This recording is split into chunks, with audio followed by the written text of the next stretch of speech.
गांव में भी ससुराल है। अब शहर में रहने वाले लोगों को तो हर चीज की फैसिलिटी की आदत होती है, लेकिन गांव के लोग अपनी सादगी में ही अपना जीवन अच्छी तरह बिता लेते हैं। मैं यहाँ गांव या शहर के लोगों की तुलना नहीं कर रही हूँ। कुछ चीज कहीं की अच्छी होती है तो कुछ कहीं की। अब प्रेरणा शुरू से पली बड़ी शहर में और शादी के बाद में अपने हस्बैंड के साथ शहर में ही शिफ्ट हुई, लेकिन उसका असली ससुराल तो है गांव में, जहां पर जाने की चल रही है उनकी तैयारी।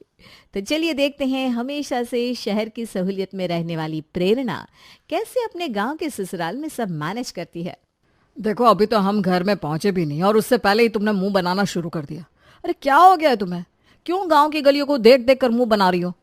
गांव की गलियों को देखकर नहीं, गलियों के अंदर जगह जगह ये जो गोबर पड़ा हुआ है ना, इसकी बदबू से सर में दर्द हो रहा है मेरे। हे भगवान, अब ये चिंटू गोबर की तरफ कहाँ भाग रहा है? चिंटू! अब चिंटू तो ठहरा अपनी माँ का मौजी। अब उस बेचारे ने अपनी जिंदगी में आज से पहले कभी गोबर देखा ही नहीं। वो उसे बारिश का कीचड़ समझकर वहां खेलने चला गया और पूरा का पूरा गोबर से भर गया। छी छी छी छी छी। एक तो मुझे पहले इस गोबर के बदबू से इतनी उल्टी आ रही थी, ऊपर से ये पूरा का पूरा गोबर से लिपट गया। पहले क्या कम दुखी थी मैं जो तूने ये असर भी पूरी कर दी? अब जल्दी घर चलो ना। जैसे तैसे वे जल्दी घर पहुंचते हैं। अब पुनीत के मम्मी पापा की नजर सबसे पहले चिंटू की तरफ जाती है, जो पूरी तरह गोबर से ढका हुआ था। अरे ये क्या हाल बना कर ले आए हो मेरे पोते को तुम दोनों? गोबर में कहाँ से लिपट कर आया ये? दादी, ये गोबर क्या होता है? ये तो कीचड़ है ना। अरे बेटा, ये कीचड़ है नहीं, गोबर है। गोबर मतलब गाय की पोटी है, पोटी। क्या? गाय की पोटी? चीची मम्मी, जल्दी साफ करो इसे। बहुत उतावला होकर भागा था ना गोबर की तरफ। चल अंदर, नहलाती हूँ तुझे। मम्मी जी, शाम का टाइम हो गया है, इसे ठंडे पानी से नहलाऊंगी तो सर्दी लग जाएगी। बाथरूम कहाँ पर है? मैं गीजर ऑन कर लेती हूँ। गीजर क्या होता है बहू? गीजर मतलब जिसमें नहाने के लिए पानी गर्म करते हैं मम्मी जी। अरे नहीं भाभी, हमारे गांव में गीजर नहीं होता। हम नहाने के लिए पानी गर्म करना होता है तो चूल्हे पर ही कर लेते हैं। आप मेरे साथ चलो, मैं आपको चूल्हे पर पानी गर्म करके दे देती हूँ। अरे चूल्हे पर तेरी भाभी अपने आप पानी गर्म कर लेगी, तो जब तक जाकर रोटी सब्जी बनाने की तैयारी कर ले। जा बहू, तू चूल्हे पर जाकर गर्म पानी कर ले। जी। अब जिस लड़की ने कभी अपनी जिंदगी में टीवी सीरियल्स और फिल्मों के अलावा कहीं पर चूल्हा देखा ही ना हो, वो भला चूल्हे पर पानी गर्म करेगी कैसे? अब प्रेरणा चली गई चूल्हे पर पानी गर्म करने और निशा ने प्रेरणा को एक पतीला भरकर पानी दे दिया। अरे ये कैसा चूल्हा है? इसमें तो सिलेंडर नहीं है। अरे क्या भाभी, आप भी मजाक कर रही हो? चूल्हे में कब से सिलेंडर लगने लगा? इसमें लकड़ियाँ और उपले लगेंगे। मैं लेकर आती हूँ। प्रेरणा को ज्यादा परेशानी ना हो इसलिए निशा खुद ही चूल्हे में आग जला देती है। भाभी, मैंने आग जला दी है। आप इस फूंकनी से हल्की हल्की फूंक मारते रहना, और अगर ज़्यादा आग तेज़ हो जाए ना तो एक आध लकड़ी बाहर निकाल देना। क्या? हाँ, मैं तब तक ना सब्जी काट कर आटा गूंथ लेती हूँ। निशा अंदर चली जाती है। हे भगवान, ये क्या मुसीबत है? गर्म पानी से नहाने के लिए इतनी नौटंकी। एक गीजर नहीं लगवाया इन लोगों ने घर में। पता नहीं मैं भी कहाँ पर आ गई। अरे ये धुआं, इतना सारा धुआं कहाँ से आ रहा है? अरे प्रेरणा की आंखों में आंसू आ जाते हैं। वो भागती हुई सीधे अंदर जाती है। अरे ये चूल्हे में कैसे आग जला दी तुमने निशा? पूरा धुआं धुआं हो गया है। इतनी खांसी आ रही है मुझे। अरे भाभी, लगता है आग बुझ गई होगी। आपने ठीक से फूंकनी से फूंक नहीं मारी होगी। अरे मुझे नहीं पता किसी फूंकनी मुकनी के बारे में। तुम जाकर पानी गर्म करो प्लीज। अच्छा ठीक है भाभी, आप बैठ जाओ। निशा प्रेरणा को पानी गर्म करके देती है और प्रेरणा चिंटू को नहलाती है रात के समय। अरे ये कैसा गांव है तुम्हारा? इतने सारे मच्छर, ऊपर से एक एसी तक नहीं है यहाँ पर। अरे तुम भी ना कैसी बातें करती हो प्रेरणा? गांव के किस घर में एसी होता है? और वैसे भी यहाँ पर तो इतनी शुद्ध हवा होती है कि एसी की जरूरत ही नहीं पड़ती। अरे आप तो रहने ही दो बस। यहाँ मुझे इतनी गर्मी लग रही है और ये गांव की शुद्ध हवा की बात कर रहे हैं। अरे कमरे के अंदर गांव की कौन सी शुद्ध हवा आती है? अरे यार, हमें कुछ ही दिन तो गांव में रहना है, रह लो ना आराम से। घर पर तो एसी लगा हुआ है ना। यहाँ से जब वापस घर जाओगी तो चला लेना एसी और सो जाना आराम से, लेकिन अभी तो मुझे सोने दो प्लीज। अब पुनीत तो अपने बचपन में गांव में रहा था तो उसे तो वहां आराम से नींद आ जाती है, लेकिन शहर में पली बड़ी प्रेरणा को एक सेकंड के लिए भी रात को नींद नहीं आती। सुबह वो अपनी आंखें मसलते हुए बाहर आंगन में आती है। आ गई बहू रानी उठकर? बेटा ये कोई टाइम है क्या उठने का? है, गांव में सब लोग सूरज उगने से पहले उठ जाते हैं, और तू है कि सूरज कब का सर पर चढ़ गया है और तू उठकर अब आ रही है। इसमें मैं क्या करूं मम्मी जी? पूरी रात मच्छरों के चक्कर में मुझे तो 1 मिनट नींद नहीं आई। सुबह 5 बजे जाकर आंख लगी है मेरी, अभी भी नींद आ रही है मुझे। ओहो, तुम ना शहर की लड़कियां भी जरा से मच्छरों में परेशान हो जाती हो। अरे हम भी तो रोज ही इन्हीं मच्छरों के बीच में सोते हैं। आज सब लोग कब से तेरे हाथ का नाश्ता खाने का इंतजार कर रहे थे। तेरे हाथ का नाश्ता खाने को तो नहीं मिला, अब दोपहर का खाना तो खिला दियो। क्या मैं यहाँ पर खाना बनाऊंगी? ना बाबा ना, खाना बनाने के लिए यहाँ पर गैस सिलेंडर तो है नहीं, और इतनी गर्मी में मैं चूल्हे पर खाना बनाने वाली नहीं हूँ। एक तो इतना धुआं आता है, पूरी आंखों में जलन हो जाती है। मैं पहले ही बता रही हूँ, खाना वाना मैं नहीं बनाऊंगी। ये लो भाई, देख लो इन शहर की लड़कियों को। अरे गांव की सारी लड़कियां ही चूल्हे पर खाना बनाती है, लेकिन इन्हें देख लो कितने नखरे हैं इनके। जब सबका इतना मन है तो बना देना सबके लिए खाना प्रेरणा। और चूल्हे पर कैसे खाना बनाना है ये निशा तुम्हें सिखा देगी। हाँ भाभी, मैं आपको सिखा दूंगी। अच्छा ठीक है। निशा ज़रा एक बार यहाँ पर आना। जी भाभी। यहाँ पर वॉशरूम कहाँ है? मुझे जाना है। भाभी उसके लिए तो बहुत देर हो गई, इस टाइम तो कोई नहीं जाता। मतलब यहाँ पर वॉशरूम जाने का टाइम होता है क्या? अरे भाभी मतलब सुबह सुबह जाते हैं तो ज़्यादा लोग नहीं होते ना, लेकिन इस टाइम तो सब लोग अपने खेतों में काम करते हैं, तो इस टाइम नहीं जा सकते। क्या खेतों में सब लोग इस टाइम काम करते हैं? तो वॉशरूम का उससे क्या लेना देना? अरे भाभी हम सुबह में खेतों में ही तो जाते हैं। नहीं, तुम मजाक कर रही हो ना? नहीं भाभी, मैं आपसे मजाक क्यों करूँगी, यहाँ पर सभी खेतों में ही जाते हैं। अभी आपको जाना है तो रेलवे स्टेशन पर जाना पड़ेगा, जहाँ पर टॉयलेट बने हुए हैं। अच्छा ठीक है, देखती हूँ कुछ। अब एक दिन देर से उठने के चक्कर में तो प्रेरणा गांव के रेलवे स्टेशन के वॉशरूम में चली जाती है, लेकिन गांव के लोग अभी भी इस तरह खुले में सुबह जाते हैं, ये बात प्रेरणा को बहुत अजीब लगती है। वो घर वापस आती है तो ये लो आ गई बहू। बेटा अब तू जल्दी से नहा ले और सबके लिए खाना बना दे। ठीक है निशा, तुम मुझे बताओ चूल्हे में खाना कैसे बनाना है? जी भाभी। निशा धीरे धीरे प्रेरणा को समझाती है कि चूल्हे में खाना कैसे बनाया जाता है, और थोड़ी थोड़ी एडजस्टमेंट करके सबके लिए पहली बार वो चूल्हे पर खाना बना देती है। वाह बेटा वाह, खाना तो तूने बहुत स्वाद बनाया है। एक बार शहर में खाया था तेरे हाथ का खाना, लेकिन खाने का जो स्वाद चूल्हे पर आता है ना वो गैस के खाने में नहीं आता। वैसे ये बात तो आपने बिल्कुल ठीक कही पापा, ऐसा स्वाद शहर के खाने में कभी नहीं आता। यहाँ का खाना पीना भी ना, एक तो अपने खेतों का है, ऊपर से यहाँ का पानी भी बहुत शुद्ध है, और चूल्हे पर बना खाना तो हमेशा स्वाद ही होता है। वैसे सच कहूँ तो आज खाने का टेस्ट मुझे भी अच्छा लग रहा है। ऐसा खाना शहर में नहीं बनता, वहाँ पर तो इतने मसाले डालने के बाद भी ना सब्ज़ी इतनी टेस्टी नहीं बनती जितनी यहाँ पर सिंपल मसाले वाली सब्जी बन गई। हाँ मम्मा, आज से आप घर पर भी चूल्हे पर खाना बनाना, मुझे चूल्हे का ये खाना बहुत टेस्टी लगा। चिंटू की ये बात सुनकर सबको हंसी आ जाती है। खाना पीना खाने के बाद शाम के समय, अरे निशा यहाँ पर वॉशिंग मशीन कहाँ है? मुझे कपड़े धोना है। यहाँ पर वॉशिंग मशीन नहीं है भाभी, यहाँ पर तो हम लोग हाथ से ही कपड़े धोते हैं।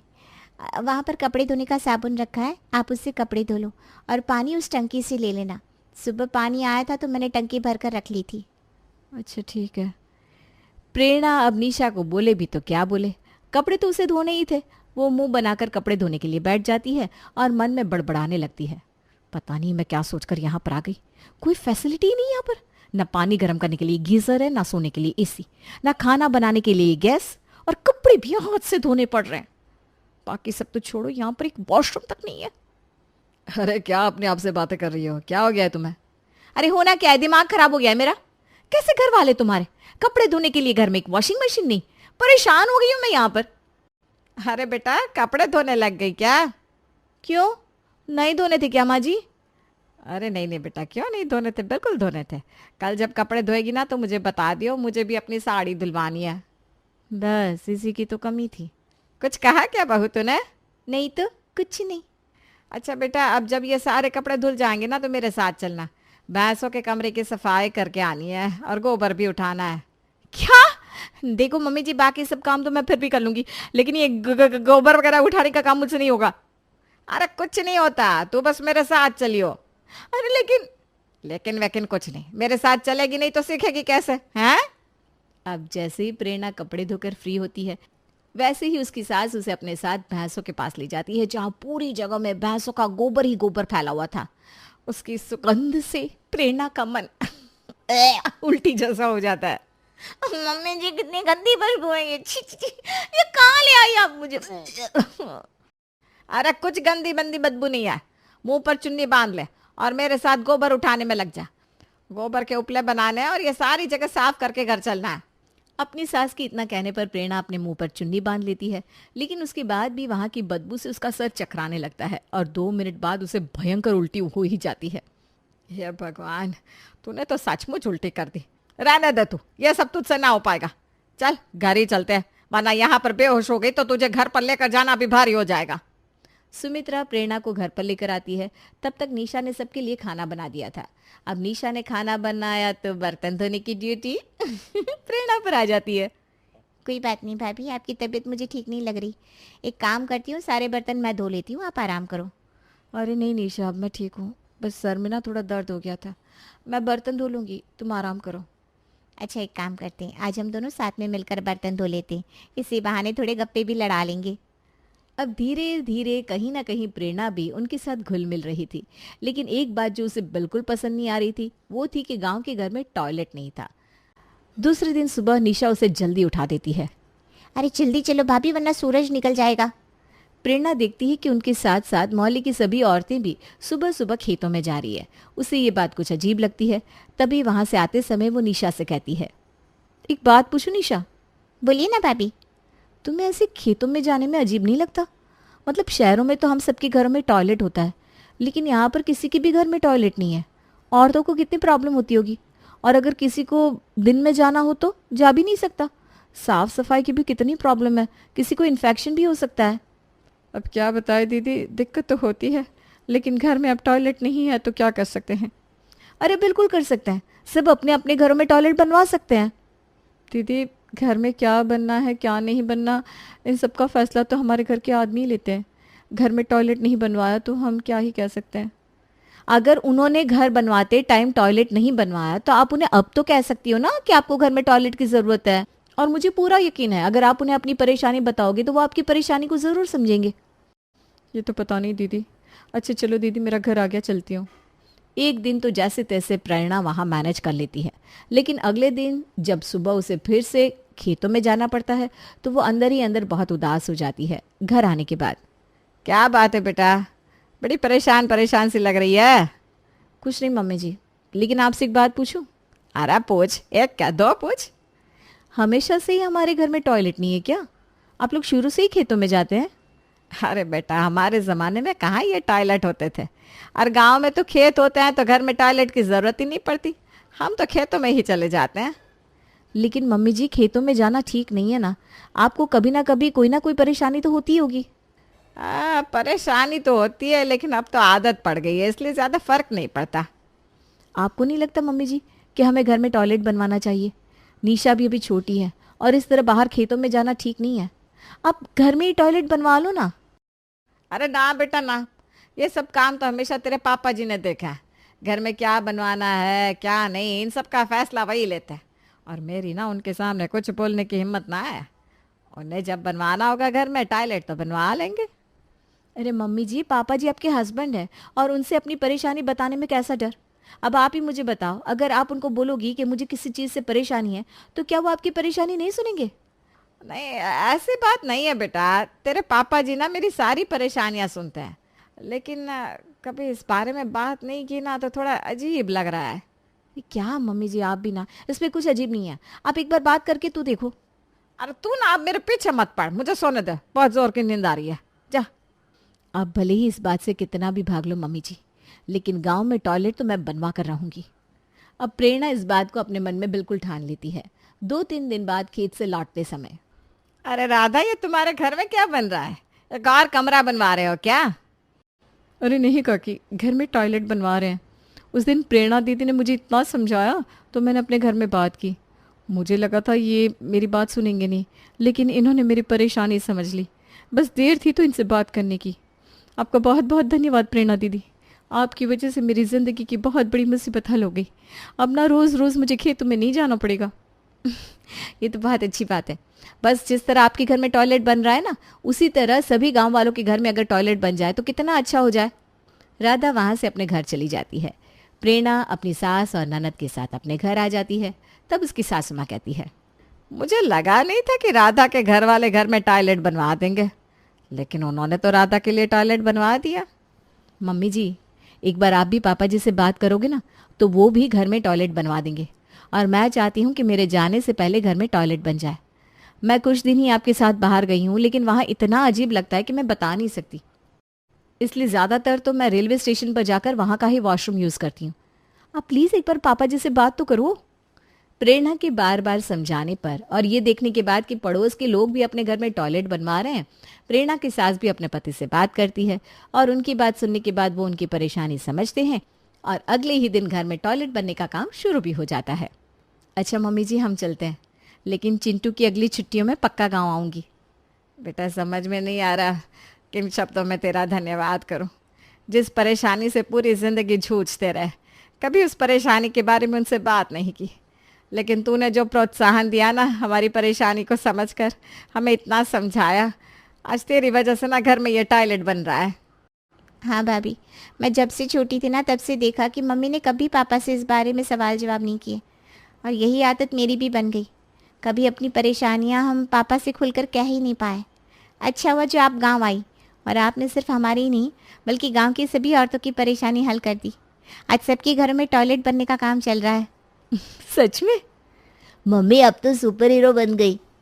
जो प्रेरणा गांव में एक नखरीली बहू बनकर आई थी, आज उसके एक विचार से सभी गांव वालों में जो बदलाव आया था, उससे ज्यादा खुशी प्रेरणा को शायद कभी किसी बात से नहीं मिली थी। वो गांव को अलविदा कहकर जा रही थी, लेकिन अब कहीं ना कहीं उसका मन उसी गांव में बस गया था। उसे इंतजार था तो बस दोबारा उस गांव में आने का, और वही इंतजार गांव की औरतों को भी था, प्रेरणा का फिर से गांव में वापस आने का।